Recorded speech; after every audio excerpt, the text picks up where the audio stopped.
I want you to picture the person you trust most in this world, the one who knows your passwords, your fears, your dreams, the one who was there when everything fell apart and helped you put it back together. Now imagine finding out that same person had been slowly, deliberately stealing your entire life.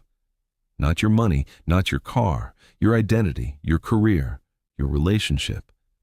And by the time I found out, he'd been doing it for 4 years. My name is Daniel, and this is the story of how my best friend became my worst enemy, and how I almost never figured it out. Marcus and I met freshman year of college. We were assigned to the same dorm room, and honestly, I thought we'd hate each other within a week. He was loud. I was quiet. He was the guy who knew everyone at the party. I was the guy who showed up, grabbed a drink, and found the nearest corner. But somehow it worked. By sophomore year, we were inseparable. We studied together, pulled all-nighters together, bombed exams together. He was the brother I never had. After graduation, we both landed jobs in the same city, different companies, same industry, marketing. We even lived in the same apartment complex for 2 years. People used to joke that we were the same person, same taste in music, same sense of humor, same way of telling stories. I thought that was a compliment. I had no idea he was taking notes. Here's the thing about Marcus that I missed for years. He was always watching, always listening. Not in a creepy way, or at least not in a way I ever noticed. He remembered everything, every story I told, every idea I pitched, every goal I mentioned over a late-night beer. At the time, I thought that's just what a good friend does. I was wrong. It started small. So small I dismissed it every single time. About 2 years after we graduated, I was dating a woman named Claire. She was smart, funny, exactly the kind of person I'd been looking for. We'd been together about 8 months when Marcus met her for the first time at a dinner we all had together. I remember noticing how much he made her laugh that night. I told myself I was proud that my best friend and my girlfriend got along so well. 3 weeks later, Claire broke up with me. She said she needed space, said things weren't working. I was devastated, but I accepted it. What I didn't know, what I wouldn't find out until much later, was that Marcus had been texting her privately for those 3 weeks, telling her things about me, twisting stories, making me look unstable, unreliable, slowly planting seeds of doubt. He didn't make a move on her right away. He was too smart for that. He waited 4 months. Then he asked her out. When he told me they were dating, he framed it like a confession, like he felt guilty. He said, "Man, I didn't plan this. It just happened. Are we okay?" I said yes. Because what else do you say? And because I had no idea he had engineered the whole thing. That was sign number 1. But it gets worse.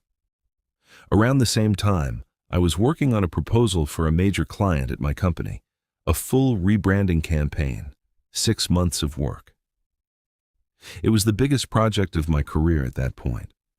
I'd talked Marcus through the whole concept one night over dinner, just venting, brainstorming out loud the way you do with someone you trust completely. 2 weeks before my presentation, I found out a competing agency had pitched nearly the identical concept to the same client. Marcus worked at that agency. I confronted him.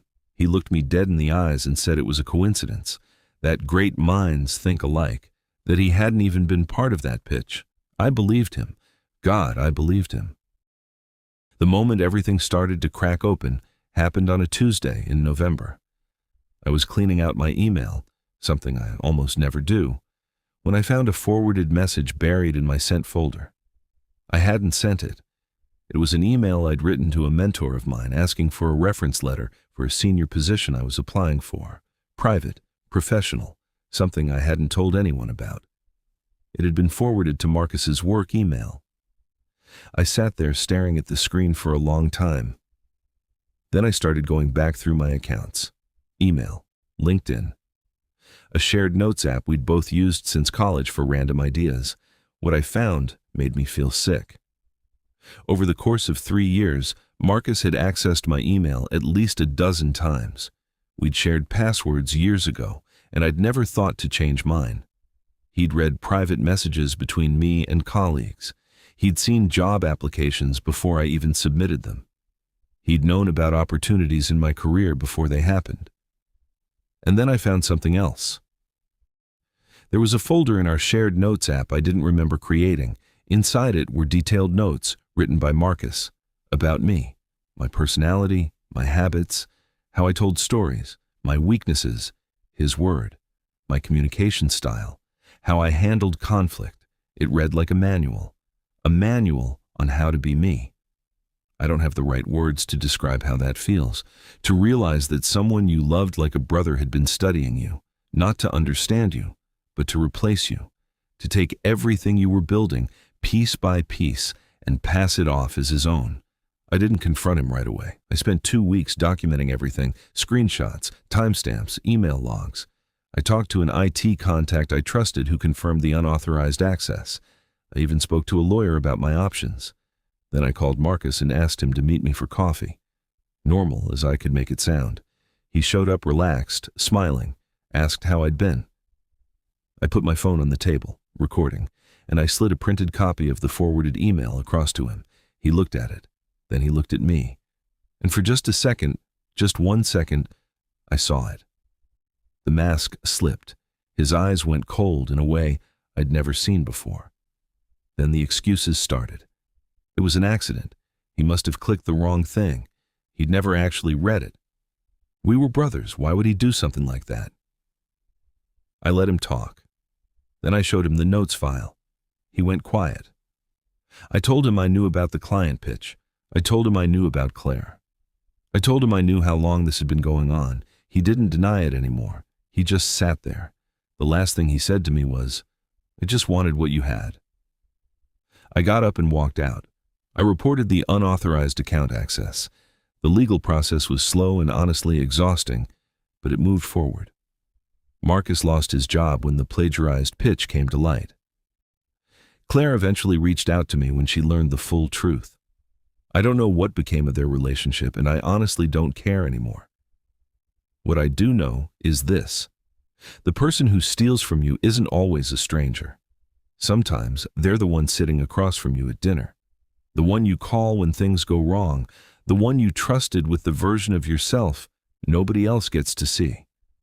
And sometimes the most dangerous lie isn't the one they tell you. It's the one you tell yourself, that the people who love you couldn't possibly mean you harm. If this story hit close to home, you're not alone. What darkness kept. The truth always comes out. Don't forget to subscribe.